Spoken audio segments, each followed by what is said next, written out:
Putin is going to take Latvia. Putin is going to take Estonia. Putin is going to move into Poland. Putin must be stopped. Putin is Hitler. Putin is evil. Putin is a dictator. Frankly, I liked it that Trump wouldn't kowtow to the people who were urging him, well, you called Zelensky a dictator. Would you call Putin a dictator? And he says, I'm not into name calling here. I'm into getting to yes. I'm into getting an agreement that gets the killing stopped. I'm dealing with Putin because he's the guy who's running Russia. I didn't say he was a nice guy. This is not about him being a nice guy. This is about the realities of global power. And there you have it. Without any doubt, the once venerable Glenn Loury has finally lost it. In a substantial way, I owe my YouTube and Substack journey to Glenn Loury. When I first encountered him, I was absolutely mesmerized by his brilliance, his eloquence, his ability to steelman his opponents, his quick wit and rhetorical prowess. He was unrivaled in my mind as a public intellectual. I put him in the same category as David Berlinski, my all-time favorite public intellectual. I binge-watched the Glenn Show, making reaction videos of his bi-monthly conversations with John McWhorter, garnering a substantial following on YouTube. I always looked forward to every episode with the black guys of bloggingheads.tv. Hello there, John McWhorter. How are you? Hi, Glenn. How are you? Doing well. Glenn Loury here of The Glenn Show with my conversation partner every other week, John McWhorter. And we're here to do the thing that we do. Black guys at bloggingheads.tv, talking about what we talk about. Given that history, it gives me no joy to be critical to the point of being dismissive of my former hero. I don't easily make heroes of people, but I made of Glenn because I thought he was different, exceptional. But it's turned out to be just another right-wing, reactionary, MAGA simpleton masquerading as an intellectual, no better than Tim Pool or Tucker Carlson. Sure, he's eloquent, but the quality of his analysis has progressively deteriorated. It doesn't do his reputation any good. And in no way has Glenn Loury's fall from intellectual grace been more apparent than in his blind devotion and veneration of Donald Trump. Glenn's defense of Trump is almost sycophantic to the point of being pathetic. I can get a less educated or less sophisticated person being hoodwinked by Trump, but I don't understand how a professor of economics could be totally captured by that charlatan. I would even go as far as to say I can understand someone being captured by Trump in 2016. It was the height of the woke epidemic, and the Democrats were certifiably crazy that Trump seemed like a reasonable alternative, even for me. But after all Trump has done and said since 2016, I cannot understand how any intelligent person today not only believes and supports Trump, but attempts an argument in his defense. At the risk of being accused of speaking in generalities, I would like to use an example of Glenn's recent commentary on the Zelensky White House visit to highlight how Glenn Loury has become a lost cause, a shadow of his former self. In a shameful display of intellectual laziness, Glenn Loury accused Zelensky of overplaying his hand, played defense for Trump, applied double standards, letting Trump get away with the things he held against Zelensky, and asked the impossible of Zelensky, for him to end a war he never started. Let's get into it. You know, I must say I'm amused a little bit by this reaction. I heard on the NewsHour, David Brooks and Jonathan Capehart comment to similar effect. They were appalled. They were disgusted. Bad manners, what bad people Trump and Vance are. And I thought, okay, I mean, I see where they're coming from. Ukraine, poor defenseless country invaded by Russia. They're the victims here. They're our ally. We treat them with disdain. We don't show respect. And I thought, it does feel Trump derangement syndrome-esque to me. It feels like a personalization and a characterological account of something that's really geopolitical, and it has to do with the relationship between the United States and the European Union and NATO, and it has to do with the ending of this conflict and the perception, the narrative that one tells about this conflict. I mean, a lot of things happened there in that extraordinary encounter. So right off the bat, Glenn Loury starts out with his famous streak of appearing to steelman his opponents, stating he kind of sees where the criticism of Trump's behavior against Zelensky was coming from. But before that thought could even rest, before he could even finish a breath, he immediately pivots and dismisses such criticism as being driven by Trump derangement syndrome. A less discerning person would stop at Glenn's attempted steelman and hail him as an unbiased interlocutor. I don't see how accurately assessing and stating the behavior of Trump could ever be regarded as tedious. Does the good professor claim that Trump was of utmost character in that interaction, or that that was presidential? Was that an acceptable way of talking to the president of a country, and an ally no less, in front of the press for all to see? Would Glenn Loury accept to be spoken to in such a manner and not lose his cool? I don't think so. But even more damning is his claim that people are treating a serious geopolitical discussion in a characterological manner. How could anyone look at that conversation and come off with the impression that it is everyone else, including Zelensky, who made it trivially personal? It was Trump who made it personal, who took a conflict between Ukraine and Russia, where Ukrainian lives were at stake, and made it about America. If there's anyone to blame for how badly the conversation went, it is Trump and J.D. Vance. They did not conduct themselves like statesmen. They acted like illiterate, uncouth thugs. Even a mafia boss would have exhibited more sophistication, would have been more persuasive and achieved a better outcome. Imagine if Zelensky had gone out of the meeting fully persuaded by Trump's convincing arguments on why he needed to take a deal. Instead, what he got was beration for fighting for his country and accusations of not being grateful enough because he didn't grovel at Trump's feet. It was Zelensky saying, "This is what I heard. Everybody just take note. I am not an expert on foreign policy. I'm just a guy, okay? I'm listening, an intelligent, reasonably well-informed layman to what's going on." Glenn Loury has said the most useful thing in this conversation so far. He's not an expert in foreign policy, but he also can't think. He's a guy whose thinking faculties has been clouded by drinking the Trump Kool-Aid. And this is what I heard. I heard Zelensky saying, "We want to fight. We want to fight. We want to fight.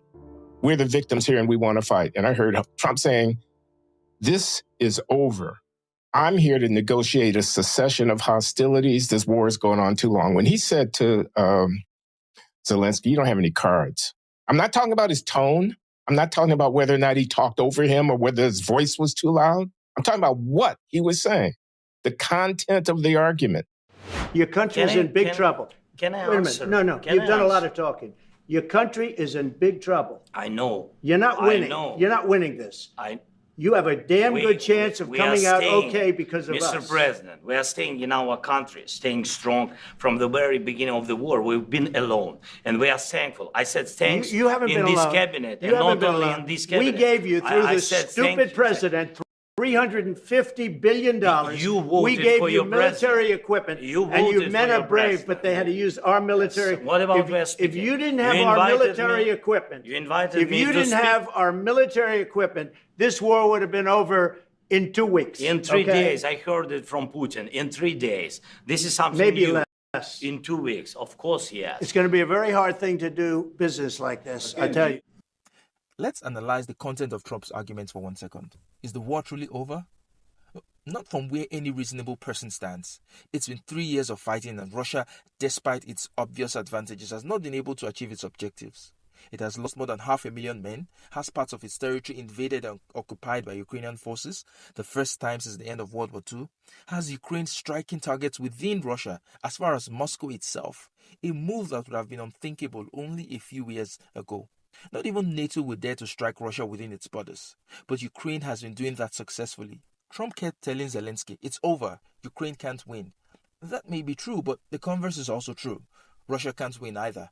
If both sides are at a stalemate, why should Ukraine, being the victim, be the first to cave in, undoing 3 years of resistance and fighting? And this is what I heard. I heard Zelensky saying, "We want to fight. We want to fight. We want to fight. We're the victims here and we want to fight." And I heard Trump saying, "This is over. I'm here to negotiate a cessation of hostilities. This war is going on too long." When he said to Zelensky, "You don't have any cards." I'm not talking about his tone. I'm not talking about whether or not he talked over him or whether his voice was too loud. I'm talking about what he was saying, the content of the argument. Glenn said he heard Zelensky say he wants to fight. But that's absurd. I don't think there's anyone who would want the war to end more than Zelensky. But on what terms should the war end?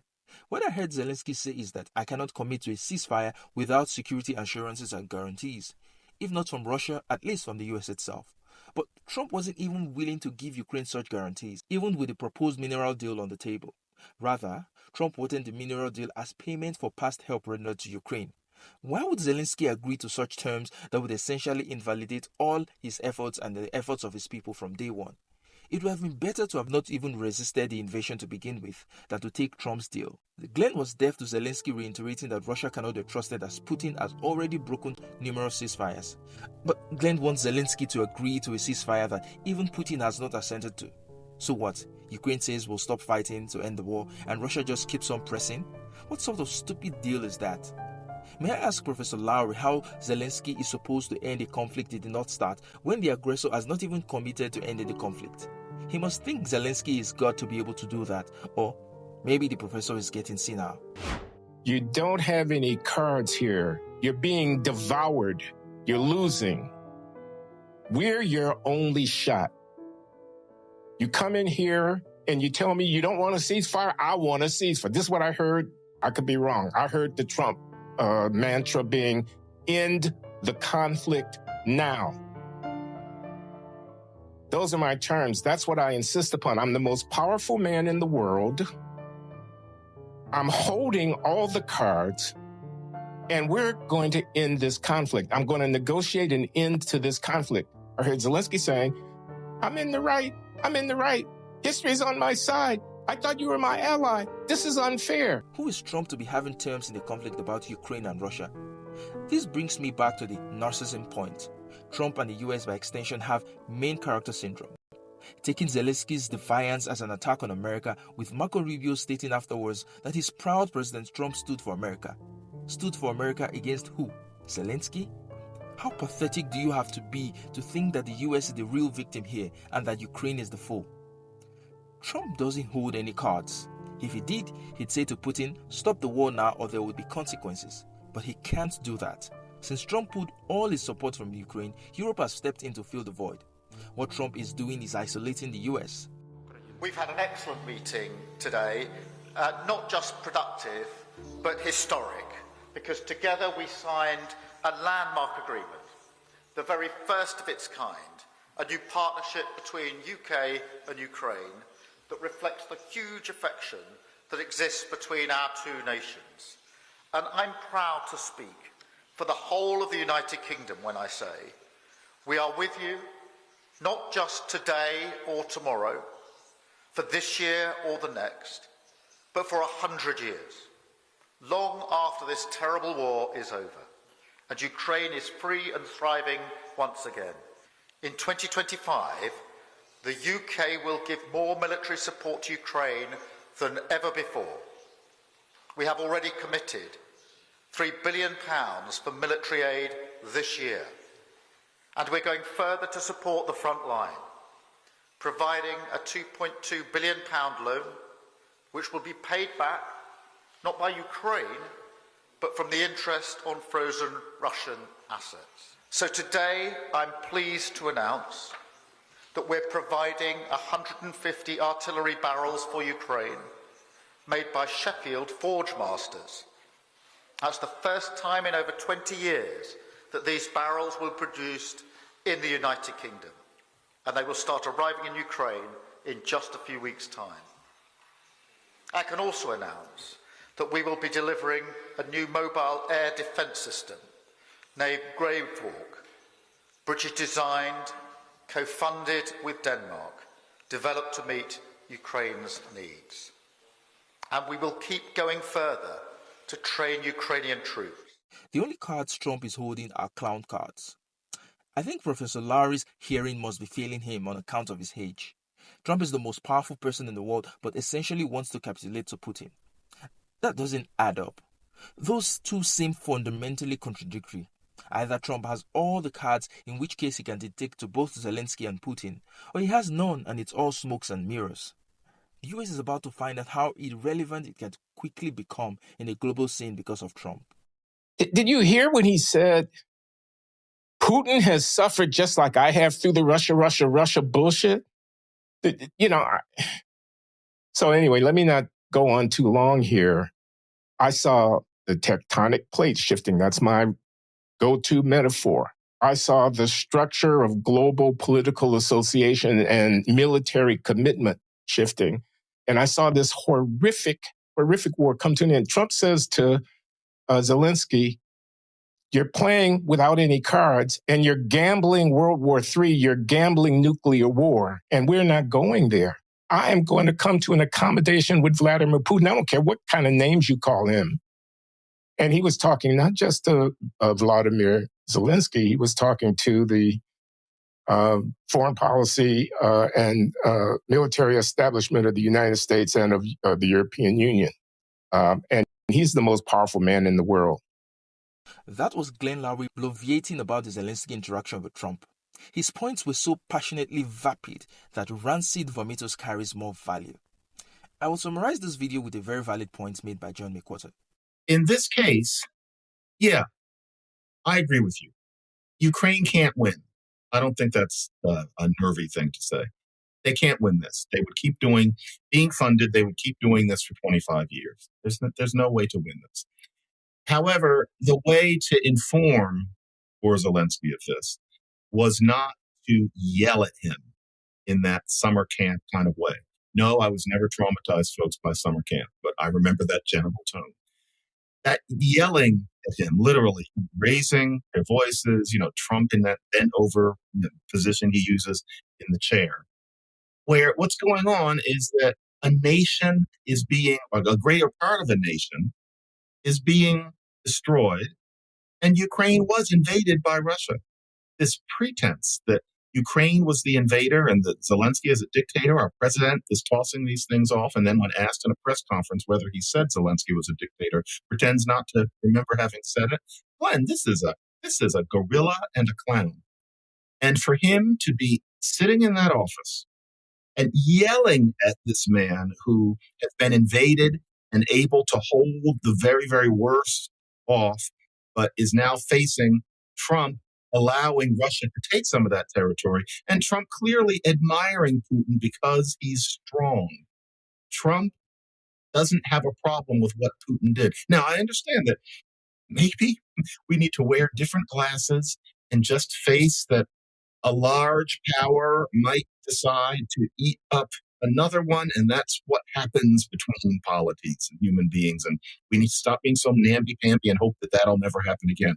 That's going to take a lot for me, but if that's the way it's going to be, then we do get into a manner. People are dying, and Trump and Vance are in there yelling at Zelensky because they think of him as small and because he's not wearing a suit and because he is in a kind of denial. They have no compassion. Let's not say manners. They have no compassion. It's disgusting. John is essentially right.